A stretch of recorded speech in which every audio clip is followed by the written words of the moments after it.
नमस्कार साथियों, मैं हूं रामनिवास सर। स्वागत है आपका ज्ञानस्थली गुरुकुल परिवार में।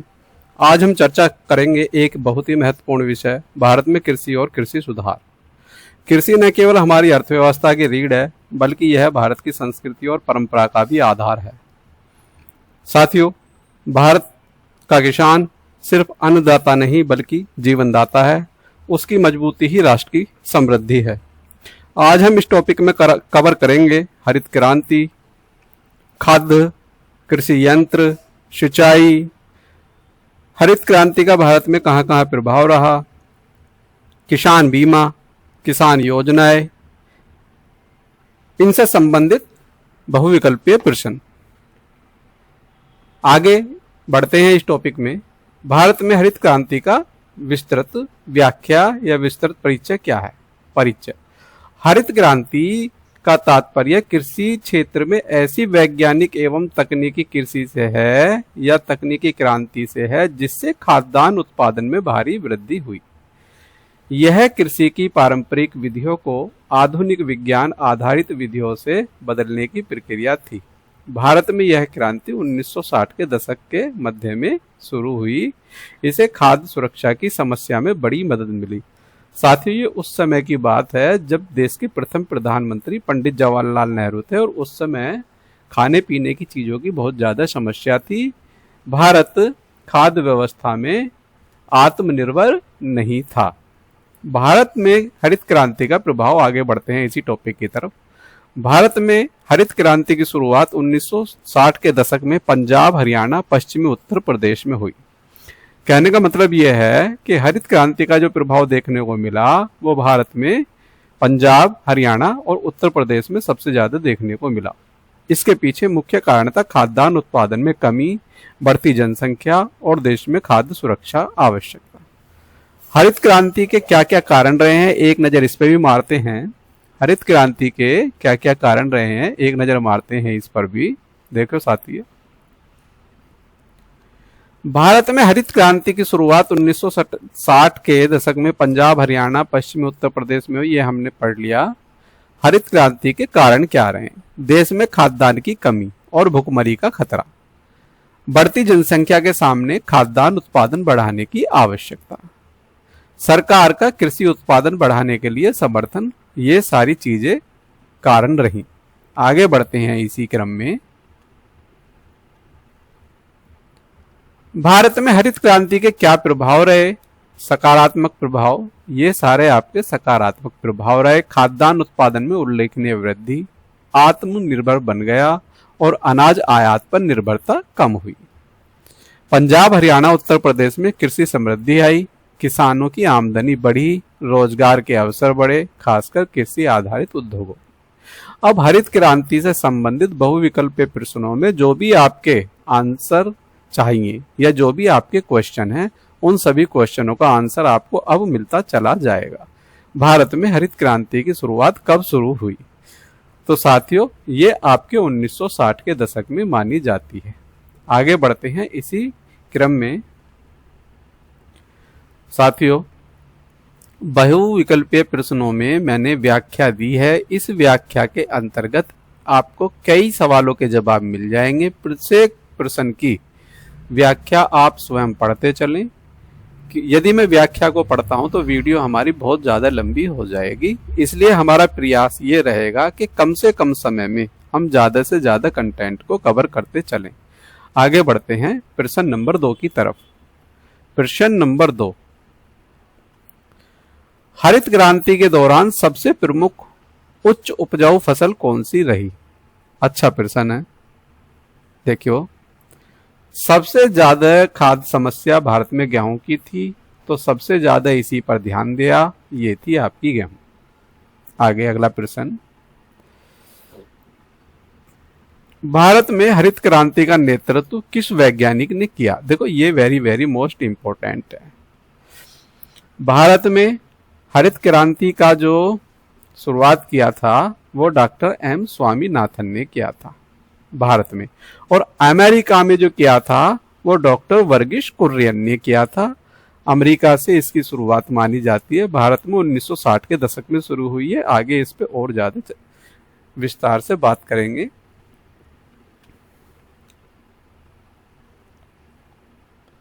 अगला प्रश्न हमारा, हरित क्रांति में किस तत्व का अधिक उपयोग हुआ? मतलब तत्व मतलब खाद का, है ना।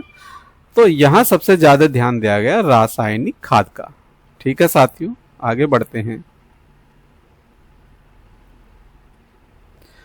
भारत में हरित क्रांति प्रमुख रूप से किन राज्यों में शुरू हुई? प्रश्न का आंसर आप सोचिए, मैं अभी आंसर आपको बताता हूं। अभी अभी मैंने बताया था आपको पश्चिमी भाग में हुई थी, पश्चिम में भी पंजाब, हरियाणा, उत्तर प्रदेश में हुई थी। आगे बढ़ते हैं। हरित क्रांति की सफलता में किसका प्रमुख योगदान था? है ना। तो नई उच्च उपजाऊ फसलों का विकास, जो आपके हाइब्रिड बीज होते हैं HYV, इनका सबसे ज्यादा योगदान रहा।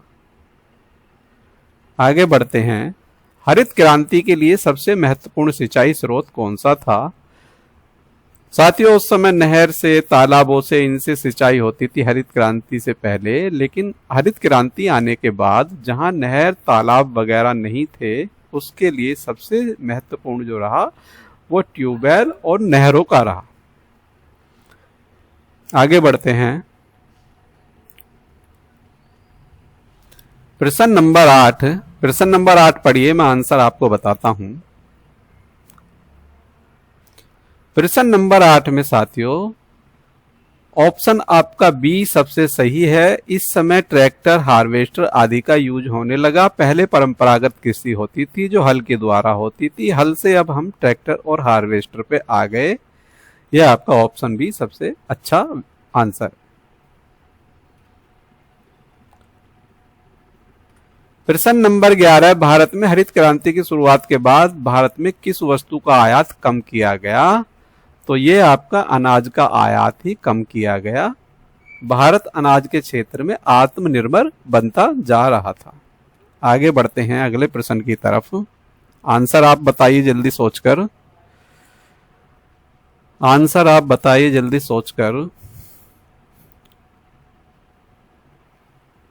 आंसर इसका साथियों ए है। अगला प्रश्न,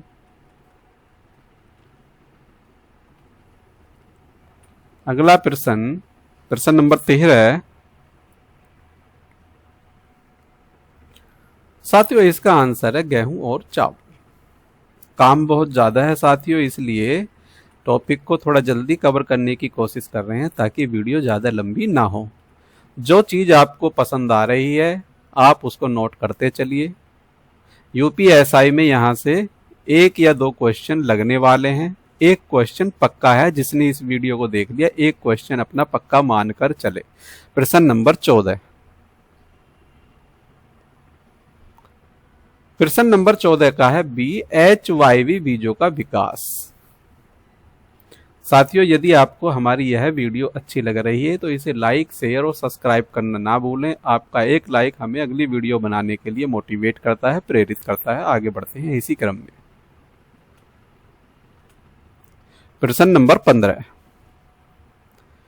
प्रश्न नंबर 15 का आंसर है साथियों आपका सी। अगले प्रश्न की तरफ चलते हैं। प्रश्न नंबर 16। प्रश्न नंबर 16 का आंसर है आपका ए। अगला प्रश्न,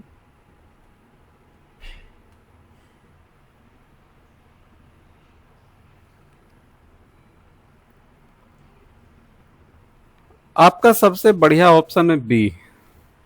अगला प्रश्न,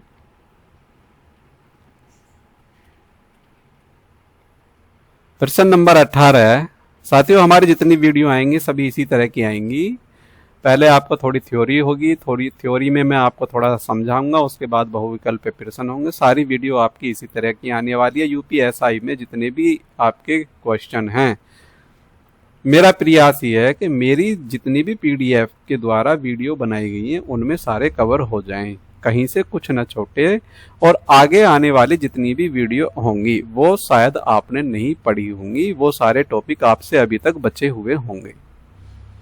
मैं उन्हीं टॉपिकों को सबसे पहले कवर कर रहा हूं जो अभी आपसे बचे हुए हैं। प्रश्न नंबर 18। प्रश्न नंबर 18 का ऑप्शन ए है। अगले प्रश्न की तरफ चलते हैं।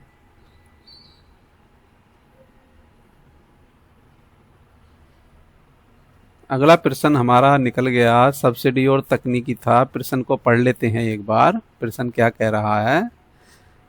हरित क्रांति के दौरान किसानों को कौन सी सहायता सरकार ने दी? तो ये आपकी सब्सिडी और तकनीकी सहायता सरकार ने दी थी उस समय पर। अगला प्रश्न, हरित क्रांति के लिए कौन सी नीति महत्वपूर्ण थी? आंसर बी की तरफ चलते हैं साथियों।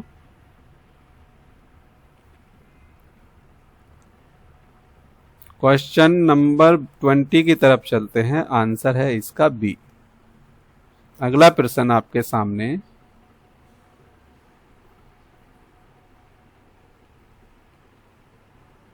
हरित क्रांति के कारण कौन सी आर्थिक स्थिति सुधरी? प्रश्न नंबर 21। 21 का साथियों ऑप्शन बी। अगला प्रश्न, प्रश्न नंबर 21। प्रश्न नंबर 21।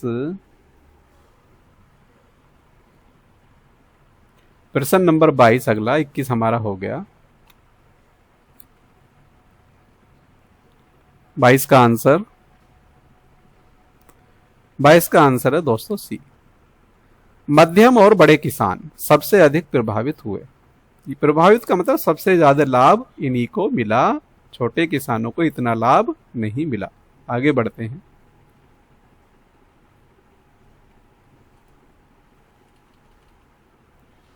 प्रश्न नंबर 23।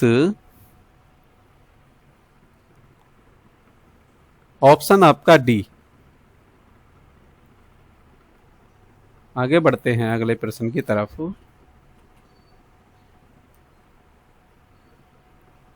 प्रश्न नंबर 24।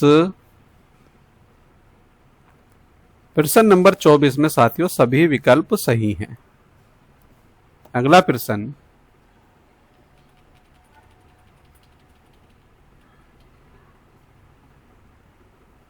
अगला प्रश्न साथियों, भारत में हरित क्रांति की मुख्य कमी क्या थी? Question number 25।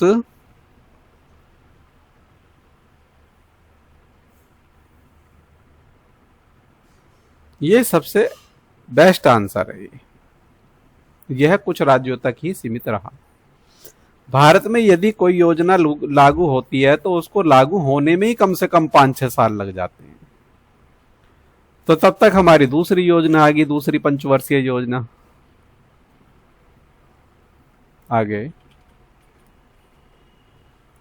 हरित क्रांति में सबसे महत्वपूर्ण तत्व कौन सा था? अगला प्रश्न आपका,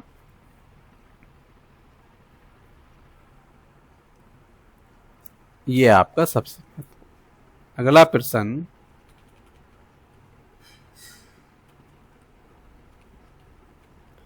अगले प्रश्न की तरफ चलते हैं।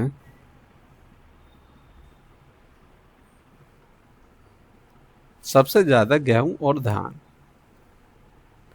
अगला प्रश्न,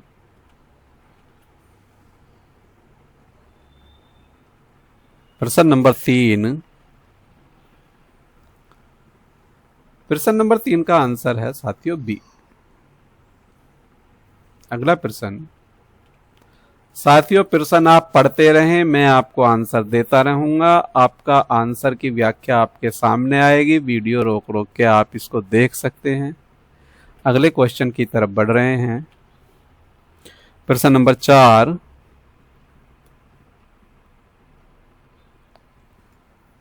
प्रश्न नंबर 4 का है आंसर सी।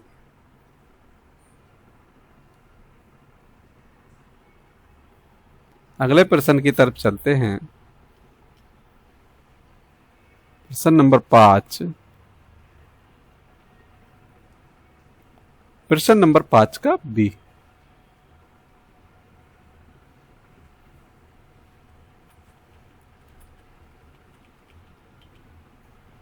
प्रश्न नंबर 6।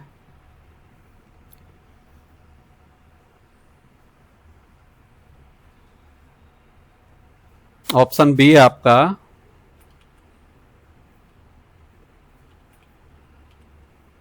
प्रश्न नंबर 7 अगला। प्रश्न नंबर 7 का भी आपका ऑप्शन बी। अगले प्रश्न की तरफ चलते हैं। उच्च उपजाऊ बीजों का वितरण किस माध्यम से किया गया?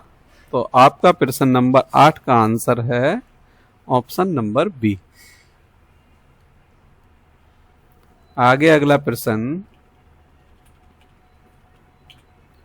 भारत में उच्च उपजाऊ बीजों के उत्पादन और गुणवत्ता सुनिश्चित करने के लिए क्या स्थापित किया गया? प्रश्न नंबर 9 का आंसर आपका सामने आने वाला है। आंसर है आपका ए। अगला प्रश्न। प्रश्न नंबर 10। प्रश्न नंबर 10 का आंसर। प्रश्न नंबर 10 का आंसर साथियों बी। अगला प्रश्न। प्रश्न नंबर 11। 11 का आंसर है बी।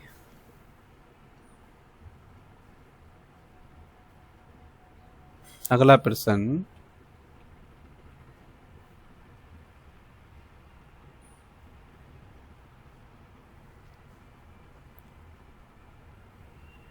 इसका आंसर है सी।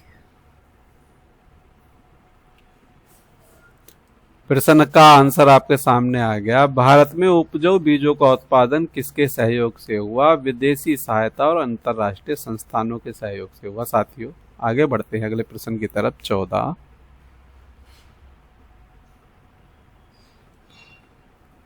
14 का आंसर बी। प्रश्न नंबर 15। 15 का भी आंसर आपका बी। अगला प्रश्न। उच्च उपजाऊ बीजों का सबसे बड़ा पर्यावरणीय खतरा क्या था? तो सबसे बड़ा पर्यावरण खतरा है मिट्टी का कटाव और पोषक तत्वों की कमी। अगले प्रश्न की तरफ बढ़ते हैं। प्रश्न नंबर 17। प्रश्न नंबर 17 का आंसर है साथियों बी। आगे बढ़ते हैं इसी क्रम में। प्रश्न नंबर 18।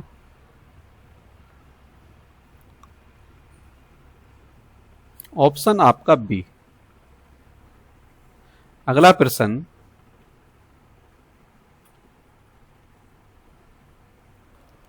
प्रश्न नंबर 19। 1960 का दशक है साथियों। अगला प्रश्न।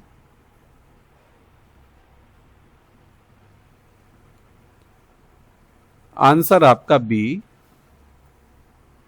अगला प्रश्न। आंसर भी आपके सामने है। उच्च उपजाऊ बीजों के लिए किसानों को क्या करना पड़ता था? तो यह है आपका अधिक सिंचाई, उर्वरक और कीटनाशक का प्रयोग। अगला प्रश्न।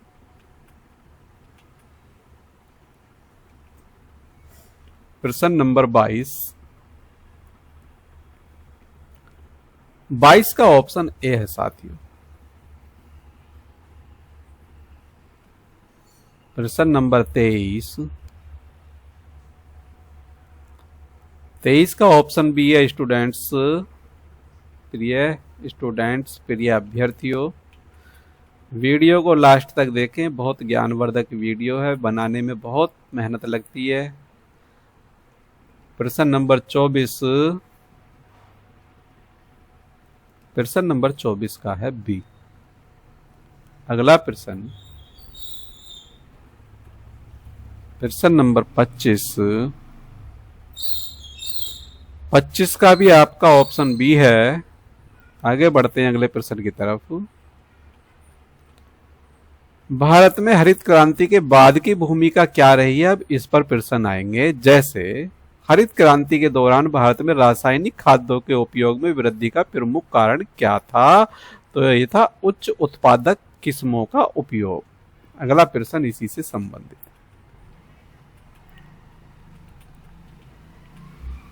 प्रश्न नंबर 2। प्रश्न नंबर 2 का है आंसर ए यूरिया। अगला प्रश्न,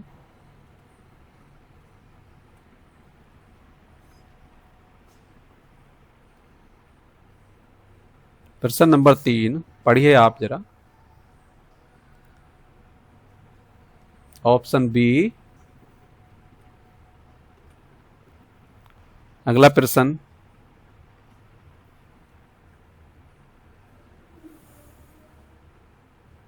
ऑप्शन सी।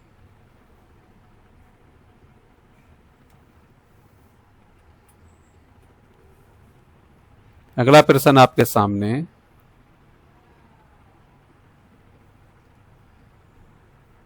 ऑप्शन सी।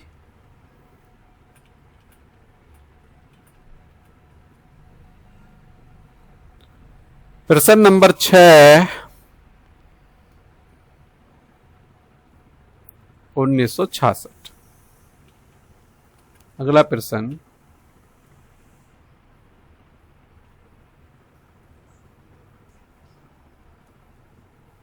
आगे बढ़ते हैं।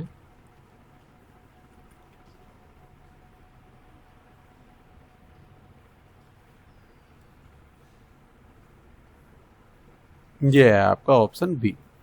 अगला प्रश्न,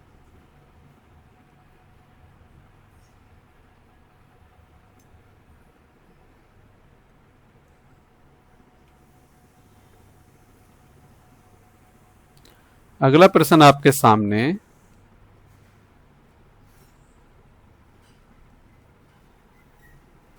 अगला प्रश्न, हरित क्रांति के बाद वितरण हेतु कौन सी संस्था महत्वपूर्ण रही? सबसे महत्वपूर्ण रही इफको कंपनी। इफको की फुल फॉर्म आप याद कर लेना, ये आपके एग्जाम में कभी भी कहीं भी आ सकती है। आगे बढ़ते हैं अगले क्वेश्चन की तरफ। प्रश्न नंबर 12।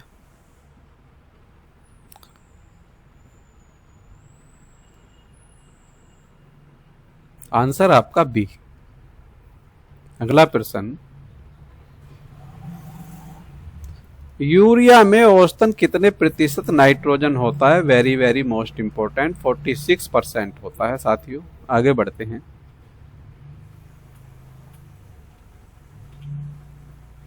प्रश्न नंबर 14।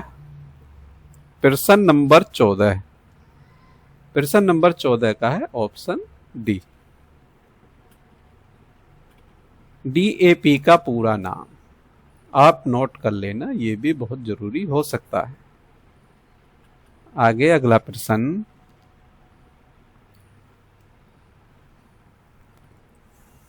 Option C. आगे बढ़ते हैं इसी क्रम में।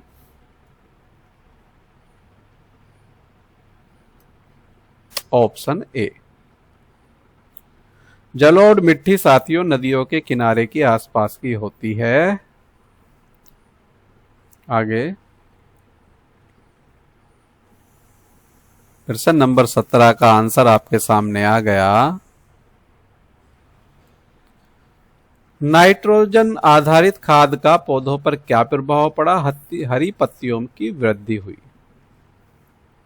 नाइट्रोजन पौधों के लिए बहुत ज्यादा फायदेमंद होता है। प्रश्न नंबर 18। 18 का है बी।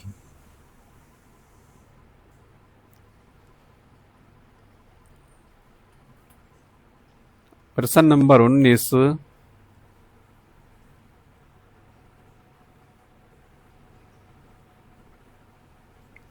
सी।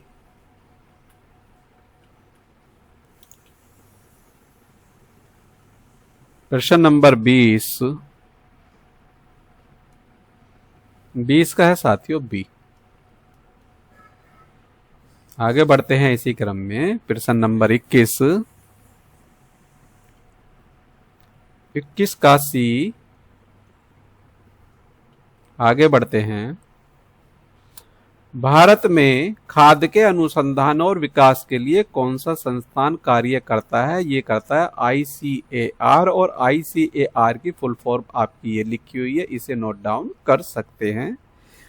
साथियों, फुल फॉर्म बहुत ज्यादा पूछी जाती है, कई बार एग्जामिनर बिल्कुल अलग हटके ही क्वेश्चन करता है, जहां बच्चा घबरा जाता है और क्वेश्चन हमारा गलत हो जाता है।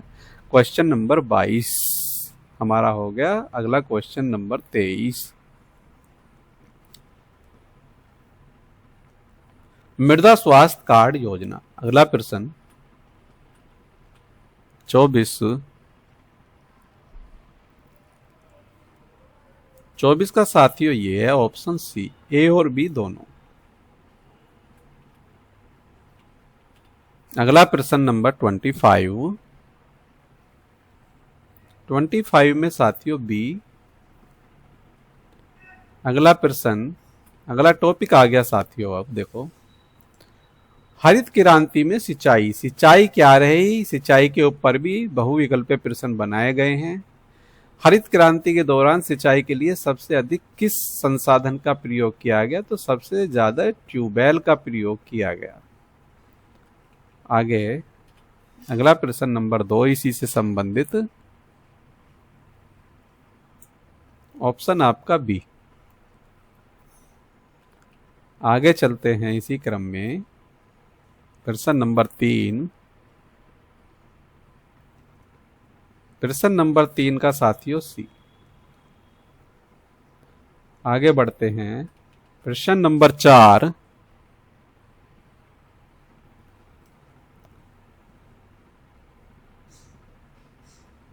सी आपका आंसर सही है। पंजाब और हरियाणा में हरित क्रांति की सफलता का प्रमुख कारण क्या था? तो ये था आपका विकसित सिंचाई प्रणाली। अगले प्रश्न की तरफ चलते हैं, प्रश्न नंबर 6।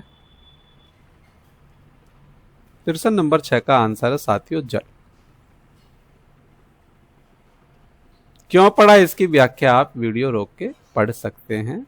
ठीक है, आगे अगला प्रश्न, निम्न में कौन सी सिंचाई परियोजना हरित क्रांति से जुड़ी नहीं है? तो पोलावरम परियोजना नहीं जुड़ी है, बाकी आपकी सारी की सारी जुड़ी हुई है। आगे चलते हैं अगले प्रश्न की तरफ। हरित क्रांति के दौरान जल संसाधनों का असंतुलित प्रयोग किस प्रकार की समस्या उत्पन्न करता है? प्रश्न नंबर 8 का आंसर आप सोच के तैयार कीजिए, मैं आपको इसका आंसर बताता हूं। Option C. अगला प्रश्न नंबर 9, पूर्वोत्तर राज्य। अगला प्रश्न, प्रश्न नंबर 10, प्रश्न नंबर 10 का ऑप्शन बी एकदम करेक्ट आंसर। प्रश्न नंबर 11, 11 का है साथियों सी। आगे प्रश्न नंबर 12 का आंसर भी आपके सामने आ गया। हरित क्रांति के लिए उपयुक्त सिंचाई समय चक्र कितना होता है? यह है आपका 5 से 7 दिन। अगला प्रश्न, प्रश्न नंबर 13, आंसर सी।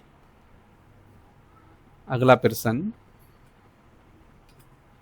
प्रश्न नंबर 14 का आंसर आपके सामने, हरित क्रांति में सिंचाई से संबंधित कौन सी तकनीकी उन्नति प्रमुख रही है? ये रही है आपकी डीजल और बिजली से चलने वाले ट्यूबवेल। अगला प्रश्न, सिंचाई संसाधनों के अति प्रयोग से कौन सी पारिस्थितिकीय समस्या बढ़ी? तो ये बढ़ी है आपकी मरुस्थलीय। अगर जमीन के अंदर पानी की मात्रा कम होती चली जाती है तो जमीन शुष्क होने के साथ साथ मरुस्थलीय या रेतीली होती चली जाती है। अगला प्रश्न आपके सामने, प्रश्न नंबर 16। प्रश्न नंबर 16 का ऑप्शन सी। आगे बढ़ते हैं, प्रश्न नंबर 17, प्रश्न नंबर 17 का आपका सी। अगला प्रश्न, प्रश्न नंबर 18 का साथियों सी। अगला प्रश्न नंबर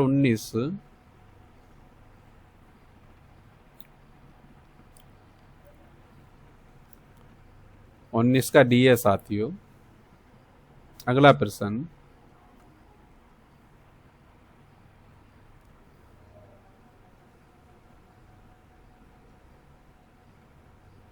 ऑप्शन सी।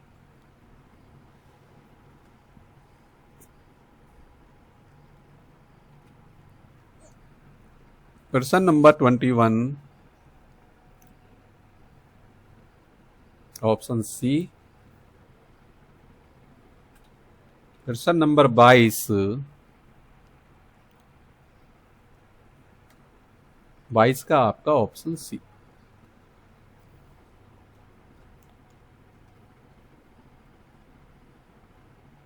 प्रश्न नंबर 23,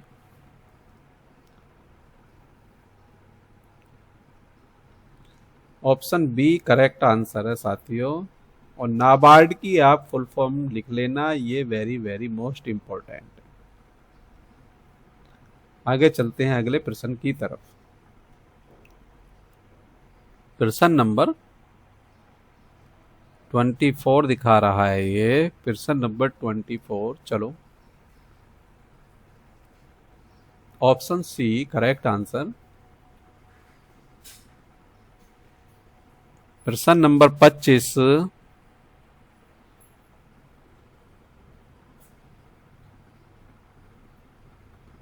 आंसर ये है आपका। साथियों हमारा अगला टॉपिक शुरू हो जाता है। एमएसपी न्यूनतम समर्थन मूल्य क्या है, अब इस पर हम बात करते हैं।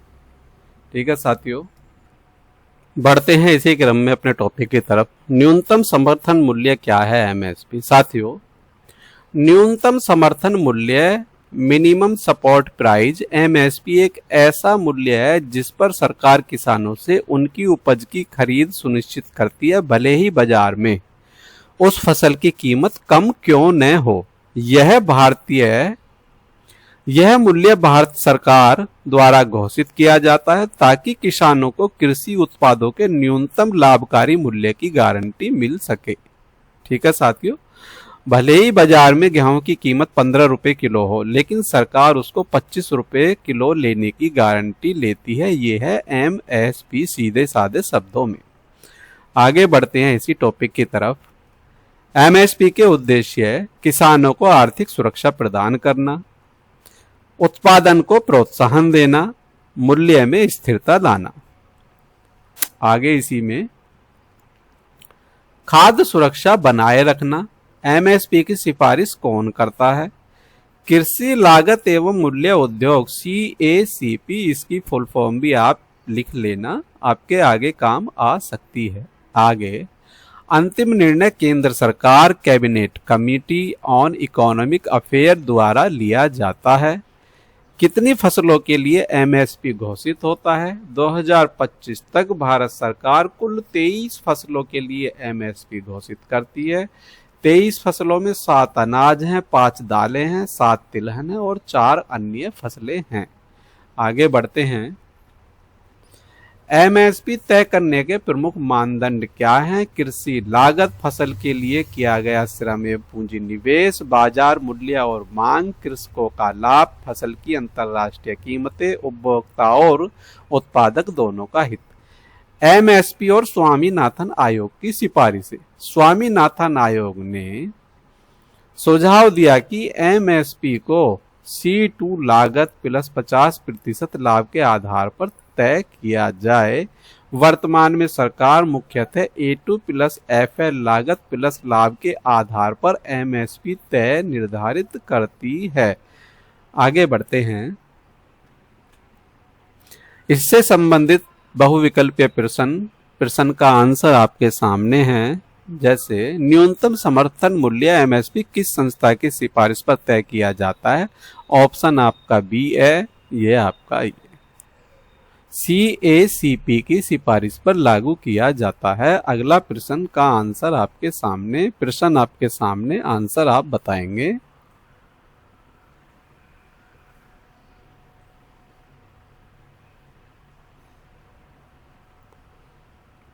प्रश्न नंबर 2, आंसर आपका सी, करेक्ट आंसर अभी आपने पढ़ा था। अगला प्रश्न, प्रश्न नंबर 3 का आंसर आपका हल्का सा दिख गया, ये आपका सी। अगला प्रश्न, प्रश्न नंबर 4, 4 का आपका बी। अगला प्रश्न,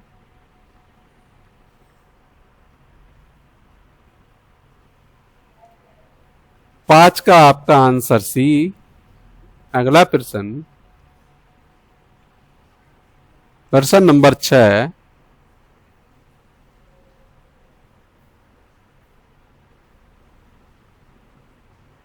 6 का आंसर है आपका बी।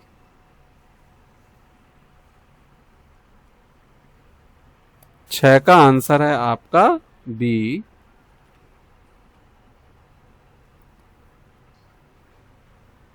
FRP की फुल फॉर्म आपके सामने है, इसको आप नोट कर लेना, ये आपके काम आ सकती है। अगला प्रश्न, प्रश्न नंबर 7,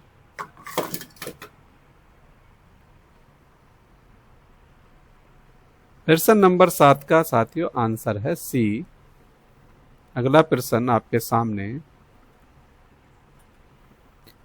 MSP पहली बार कब घोषित किया गया? ऑप्शन आपका डी है, 1966-67 में हरित क्रांति के दौर में गेहूं के लिए पहली बार MSP घोषित किया गया।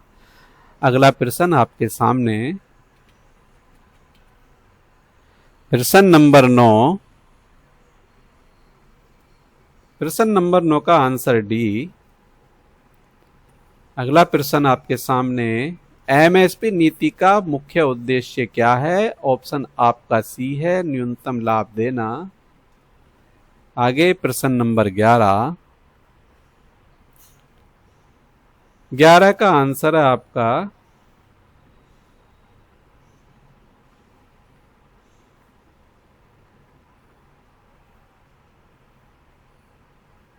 बी। आंसर आपका एकदम करेक्ट।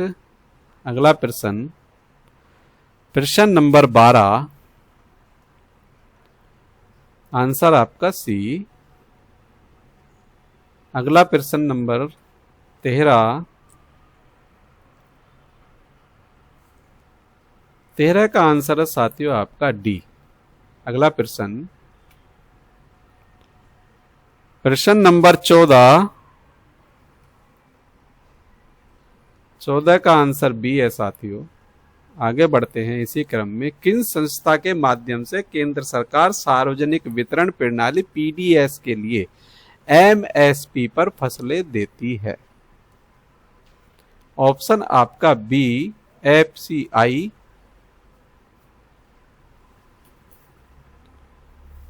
अगला प्रश्न नंबर 16 का आंसर भी आपके सामने, MSP में लाभांश प्रतिशत कितना सुनिश्चित करने की बात स्वामीनाथन आयोग ने की थी? यह है आपका 50%, ऑप्शन डी।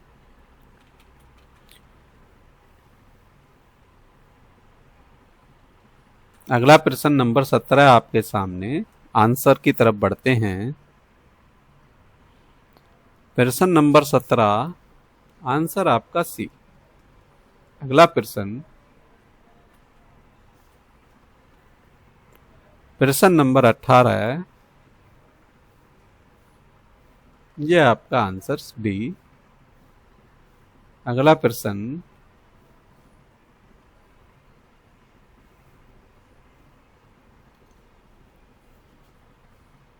प्रश्न नंबर 19, चारों ऑप्शन आपके सामने,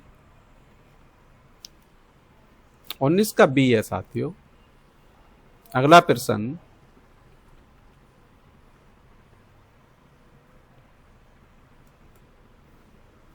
20 का बी आंसर। अगला प्रश्न, प्रश्न नंबर 21 आंसर आपके सामने है। प्रश्न कह रहा है एमएसपी के कारण बाजार में कौन सी समानता उत्पन्न हो सकती है, कौन सी समस्या उत्पन्न हो सकती है। तो ये अधिशेष उत्पादन आपका हो सकता है। लंबे समय तक एमएसपी की गारंटी एक ही फसल में अधिशेष उत्पादन को जन्म दे सकती है। अधिशेष मतलब आवश्यकता से अधिक उत्पादन हो सकता है। एमएसपी किस मंत्रालय से जुड़ा है? ऑप्शन आपका बी है, कृषि एवं किसान कल्याण मंत्रालय। अगले प्रश्न की तरफ चलते हैं। प्रश्न नंबर 23।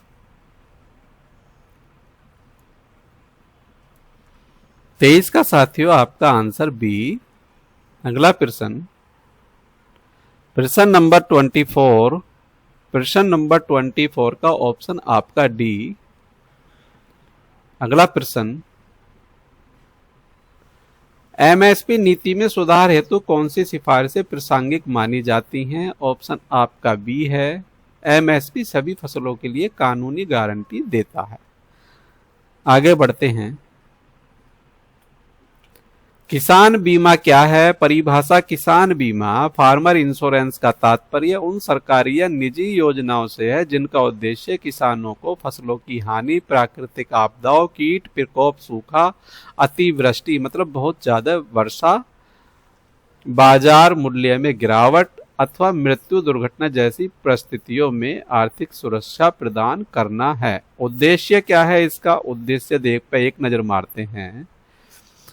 कृषि आय की सुरक्षा सुनिश्चित करना, फसल की क्षति को जोखिम से कम करना, प्राकृतिक आपदाओं के कारण हुए नुकसान से राहत देना, कृषि में निवेश हेतु किसानों को प्रोत्साहित करना, कृषि उत्पादन में स्थिरता बनाए रखना, ये सारे आपके इसके उद्देश्य हैं। भारत में प्रमुख किसान बीमा योजनाएं, ये भी very very most important topic है, इससे आपका क्वेश्चन बन सकता है। प्रधानमंत्री फसल बीमा योजना PMFBY, यह आपकी 2016 में शुरू हुई। उद्देश्य आपका सामने लिखा हुआ है, इसको आप पढ़ लेना, नोट डाउन कर लेना। किसान क्रेडिट कार्ड KCC 1998 में शुरू हुआ। राष्ट्रीय कृषि बीमा योजना NAIS 1999 में शुरू हुई। उद्देश्य सबके क्या है, आप एक नजर इन पे मार लेना। मौसम आधारित फसल बीमा योजना WBCIS 2007 में ये शुरू हुई। मौसम की दशा जैसे वर्षा, तापमान, आर्द्रता के आधार पर बीमा सुरक्षा, इससे संबंधित बहुविकल्पीय प्रश्नों की सीरीज शुरू होती है, उस पर अब हम चर्चा करने जा रहे हैं। पहला प्रश्न आपके सामने है। पहले प्रश्न से संबंधित बहुविकल्पीय प्रश्न के आंसर का चयन आप करिए फटाफट। प्रश्न नंबर 1 का आंसर आपका सी।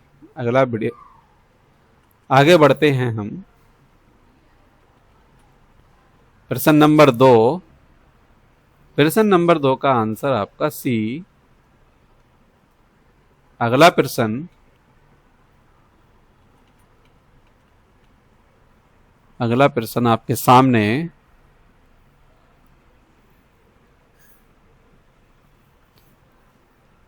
Option B.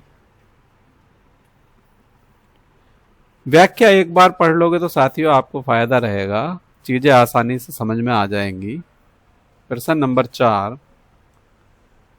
प्रश्न नंबर 4 का ऑप्शन सी। प्रश्न नंबर 5 का ऑप्शन आपके सामने आ गया है, सभी बीमित किसानों के लिए है ये। ठीक है साथियों, बीमा होना जरूरी है, तभी इसका लाभ मिल सकता है। सभी किसानों को, जिस किसान के पास बीमा नहीं है उसको लाभ नहीं मिल सकता है। अगले क्वेश्चन की तरफ बढ़ते हैं बिना देरी किए।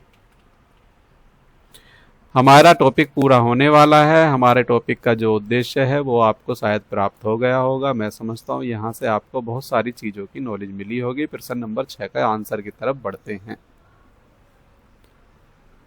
प्रश्न नंबर 6 का आंसर है ऑप्शन बी।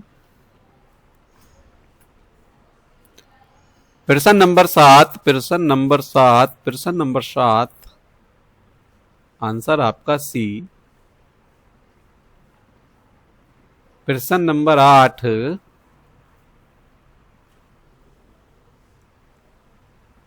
प्रश्न नंबर 8 का ऑप्शन आपके सामने है। उपग्रह चित्र और क्षेत्रीय सर्वेक्षण। प्रश्न नंबर 9,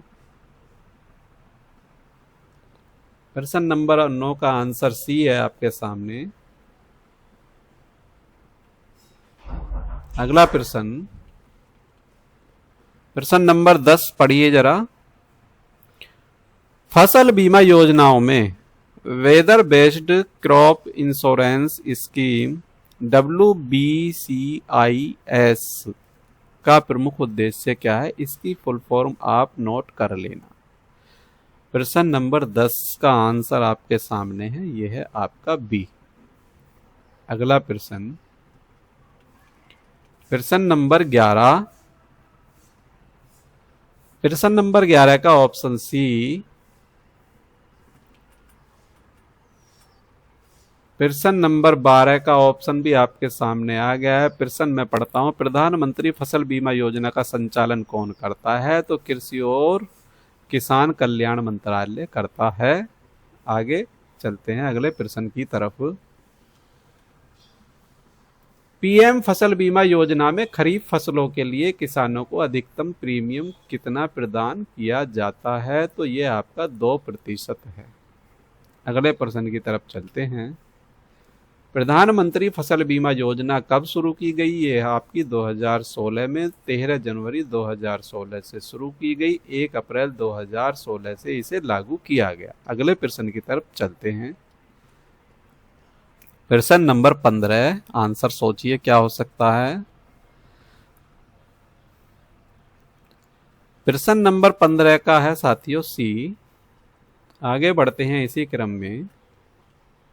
प्रश्न नंबर 16, प्रश्न नंबर 16,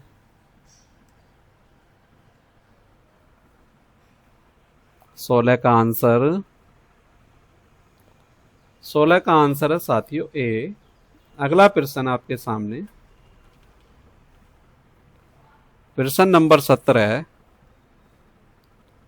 17 का है साथियों बी। अगला प्रश्न 18, प्रश्न नंबर 18 है।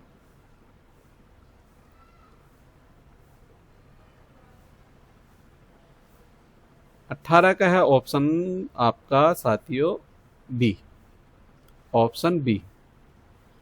अगला प्रश्न, प्रश्न नंबर 19 का आंसर भी आपके सामने आ गया। PMFBY के अंतर्गत नुकसान की गणना के लिए कौन सी तकनीक अपनाई गई? ये आपकी ऑप्शन सी एकदम करेक्ट आंसर। आगे चलते हैं। प्रश्न नंबर 20, प्रश्न नंबर 20 का आंसर आपके सामने, यह है आपका साथियों सी।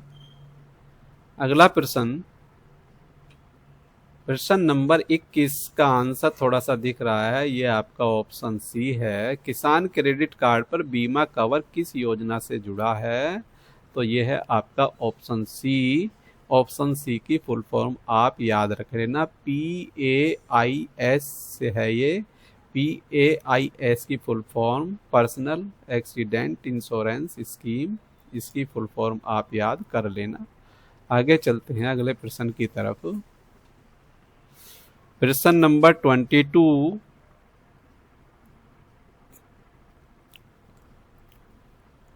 ये है साथियों ऑप्शन ए।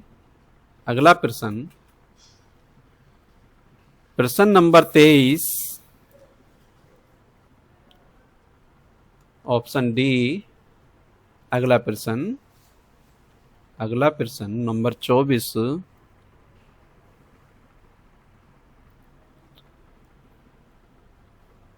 कौन सी संस्था बीमा योजना की निगरानी करती है? ये करती है आपकी option C. Option C is the correct answer. साथियों, इसी के साथ हमारा ये टॉपिक पूरा हुआ। तो विद्यार्थियों, हमने जाना कि भारत की अर्थव्यवस्था और समाज के लिए कृषि कितनी महत्वपूर्ण है। इसे सशक्त बनाने के लिए समय समय पर कई सुधार किए गए हैं। आज आवश्यकता है कि हम परंपरा और आधुनिकता का संतुलन बनाकर कृषि को अधिक उन्नत तथा टिकाऊ बनाएं। यदि आपको यह वीडियो पसंद आया हो तो लाइक, शेयर और सब्सक्राइब करना ना भूलें। मिलते हैं अगले ज्ञानवर्धक वीडियो में। धन्यवाद। जय हिंद, जय भारत। इसके साथ एक थॉट है साथियों, भारत का किसान सिर्फ अन्नदाता ही नहीं बल्कि जीवनदाता है। उसकी मजबूती ही राष्ट्र की समृद्धि है। जय हिंद, जय भारत।